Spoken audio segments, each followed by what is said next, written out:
আসসালামু আলা রাসূলিল কারীম আসসালামু আলা আলিহি ওয়া সাহবিহি আজমাইন। আউযু বিল্লাহি মিনাশ শাইতানির রাজিম। বিসমিল্লাহির রহমানির রহিম। আল্লাহ পাকের পবিত্র দরবারে কালেমাতুশ শুকর আদায় করি যে আল্লাহ তাআলা আমাদেরকে হায়াতে বেঁচে রেখে সুস্থ রেখে কোরআন ও হাদিসের কিছু আলোচনা করার তৌফিক দান করতেছেন। সেই মহান মাবুদের দরবারে কালেমাতুশ শুকর আদায় করি আলহামদুলিল্লাহ। শতকোটি দরুদ ও সালাম নূরে মুজাসসাম সরকারি আলম আকাইনাম তাজদারে মদিনা বিশ্ব মানবতার মুক্তির সনদ মজলুম মানুষের মুক্তির দিশারি সেই নবীর প্রতি কলেজার সবটুকুন ভালোবাসা উজাড় করে দিয়ে অসংখ্য দরুদ ও সালাম সাল্লাল্লাহু আলাইহি সাল্লাম। প্রিয় মুসলমান ভাই বোনেরা, আল্লাহ সকলকে সুস্থ রাখুক এবং ভালো রাখুক। আজকের আলোচনা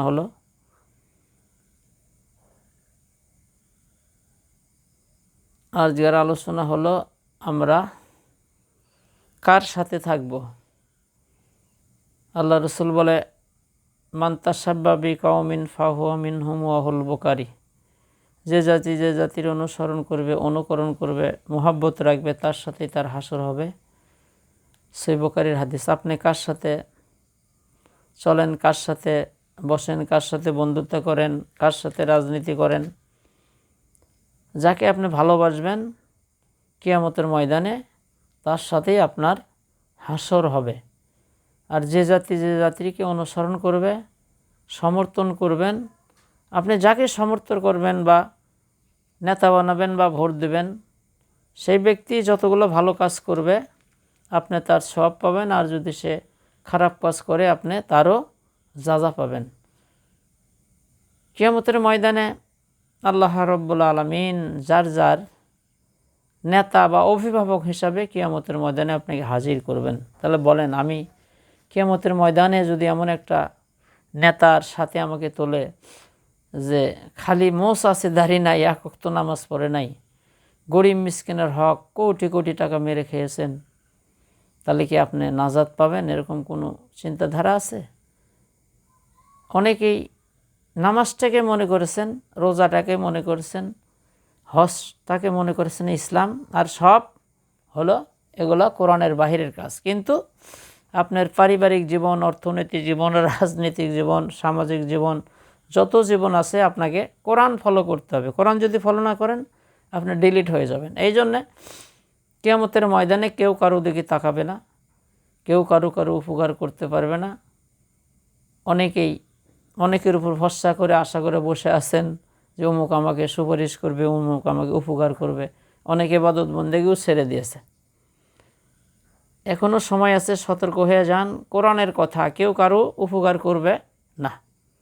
কিন্তু আল্লাহ রাসূল বলেছে, মান তাশাব্বা বিকাউমিন ফাহুয়া মিনহুম ওয়াহুল বুখারী। যে জাতির অনুকরণ করবে, মহব্বত রাখবে, ভালোবাসবে, তার সাথে তার হাসর হবে। সহিহ বুখারীর হাদিস। এখানে মূল বিষয় হলো যে আপনি কার সাথে বন্ধুত্ব করবেন। মুমিন ছাড়া কাউকে বন্ধুরূপে গ্রহণ করা যায় না।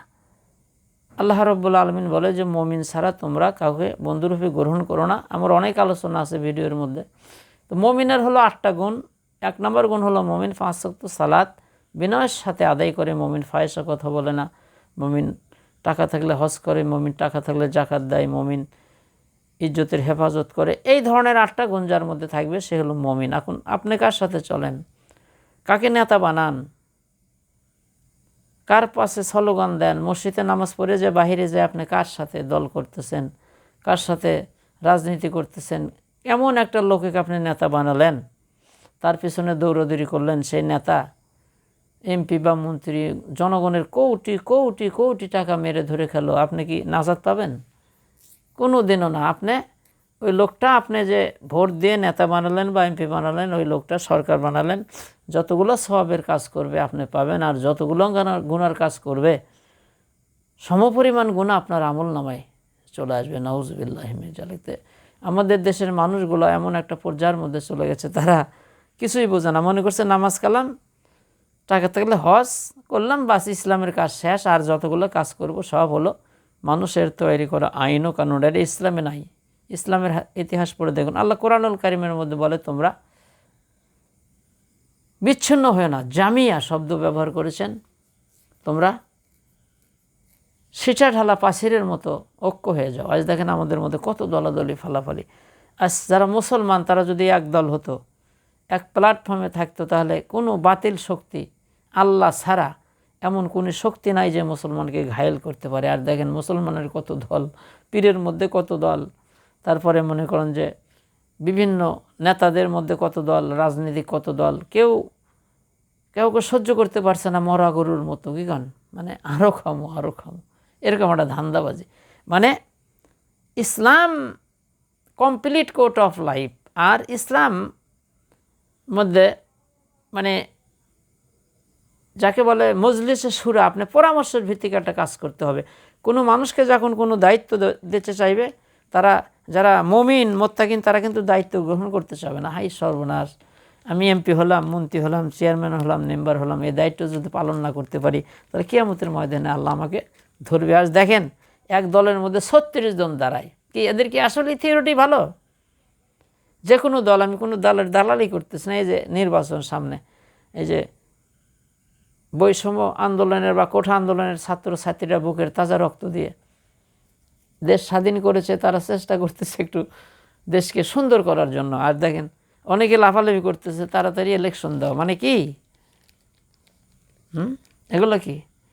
তাহলে মুসলমান ইতিহাস পড়ে দেখেন সাহাবায়ে কেরামদের জীবনী, তাদেরকে কোনো ক্ষমতা দিতে চাইলে তারা গ্রহণ করতে চায় না। হ্যাঁ সর্বনাশ, এই দায়িত্ব যদি আমি ঠিক মতো পালন না করতে পারি তাহলে কিয়ামতের ময়দানে আমাকে ধরবার। দেখেন যে কোনো দল, বিএনপি কন, জামাত কন, আওয়ামী লীগ কন, জাসদ কন, বাসদ কন, যে দলই কন, বিশেষ করে এই দলগুলোর মধ্যে ইসলামী দলগুলো ছাড়া অধিকাংশ দলের তারা কী কন, এক দলের মধ্যে মানে সবাই দাঁড়াতে চাচ্ছে এমপিতে, কি বলেন? অনেক দল ত্যাগও করতেছে, দিচ্ছে না। তাহলে এর উদ্দেশ্যে কি ভালো? আপনি কি চান? আপনি এমপিতে হতে পারাপারি করছেন কি আপনি দাঁড়াবো অমুক তমুক? কেন? আপনাকে দায়িত্ব দিলে আপনি তো দায়িত্ব নিতে চাবেন না, এটাই তো ইসলাম। কারণ আপনি তো অন্য থেকে একটা পয়সা মারে খেতে পারতেছেন না, কেন লাফালাফি করতেছেন? জনগণ যদি আপনাকে চায়, পরামর্শের ভিত্তিতে যে ভালো মেধাবী তাকে আপনি ক্ষমতায় দিয়ে দেবেন, এটাই তো ইসলাম, এটাই বলে। ওমর ফারুক রাদিয়াল্লাহু তাআলা আনহু, এই ইসলামের যে 4 জন খলিফা ছিল, তারা বলছে যে আমি যদি কোনো ক্ষমতার অপব্যয় করি বা কোনো ত্রুটি করি আমাকে ক্ষমতায় থেকে নেমে দেওয়া। আর দেখেন আমাদের দেশে ক্ষমতা ধরে রাখার জন্য দেখেন কত কি হয়ে যায়, তাও আমরা ক্ষমতা ছাড়তে চাই না। জনগণ গালাগালি করতেছে, যা তাই বলতেছে, তাও আমরা ক্ষমতা ধরে রাখতে চাই। কিন্তু ইসলাম বলে কি যে ক্ষমতা দিতে চাইলেও আমি ক্ষমতা নিতে চাবো না। জোর করে যখন ধরবে আপনি দায়িত্বটা পালন করবে আল্লাহর ভয়ে, আল্লাহর ভয়ে আপনাকে দায়িত্ব পালন, একটা পাই এদিক সেদিক করা যাবে না। ওমর রাদিয়াল্লাহু তাআলা আনহু রাজনীতি জীবন জানেন, তিনি রাষ্ট্র চালাইছেন, কি বলেন? জনগণের কি একটা পয়সা মেরে খেয়েছেন? আর দেখেন আমি কোনো দলের দালালি করতেছি না, দেখেন অবস্থা দেখেন, কোটি কোটি টাকা তারা এই ক্ষমতাকে ধরে রাখার জন্য টাকা তো মারধর করছেই। তারপরে যারা একটু এগুলো তুলে ধরতে চেয়েছিলেন, যারা এই হক কথাগুলো বলতে চেয়েছিলেন, তাদেরকে কত রকমের নির্যাতন, আমি কোনো দলের দালালি করতেছি না, কত রকমের নির্যাতন জুলুম করতেছে।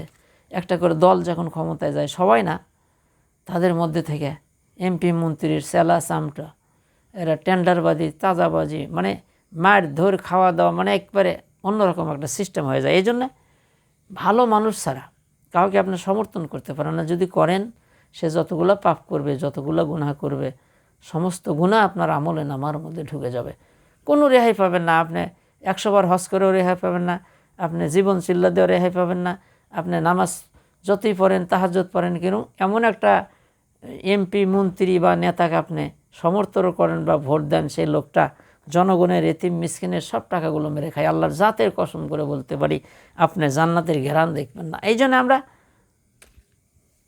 রাজনীতি অবশ্যই করব, রাজনীতি করা ফরজ, কিন্তু আল্লাহর দিন জমিনে কায়েম করা, কোরআনের আইন দিয়ে দেশ চলুক, ইনসাফ কায়েম হোক, এই কাম করা হলো ফরজ। তাছাড়া আর ওই পচা আন্দোলন করা ফরজ না। ফরজ হলো কি মানুষের মধ্যে ইনসাফ কায়েম করা, মানুষের মধ্যে যাতে অবিচার না হয়।